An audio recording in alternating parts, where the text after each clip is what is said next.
சிவராத்திரி அப்படின்னு சொன்னாலே பெரிய பெரிய கோயிலுக்கு தான் போகணும், அங்கே போய் வழிபாடு செய்தாதான் நமக்கு முழு பலனும் கிடைக்கும் அப்படின்னு சில பேருக்கு ஒரு எண்ணம் உண்டு. அது முற்றிலும் தவறு.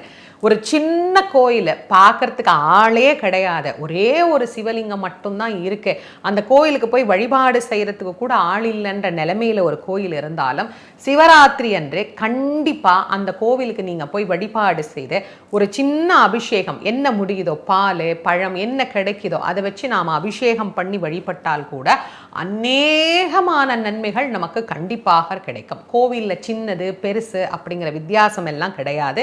கவனிப்பாரற்று யாரும் போய் பார்க்க முடியாம எளிமையா இருக்கிற கோவில்ல கூட சிவபெருமான் சாநித்தியமாகத்தான் இருக்கிறார். சுவாமி ஒண்ணுதான், அவர் எங்கும் நீக்கமர ஒரே போலதான் நிறைந்திருக்கிறார். அதனால நீங்க ஒரு சின்ன கோயிலா இருந்தாலும் அங்க போய் இந்த சிவராத்திரி அன்னைக்கு முழு நேரமும் வழிபாடு செய்து பாருங்க. மனசுக்கு எவ்வளவு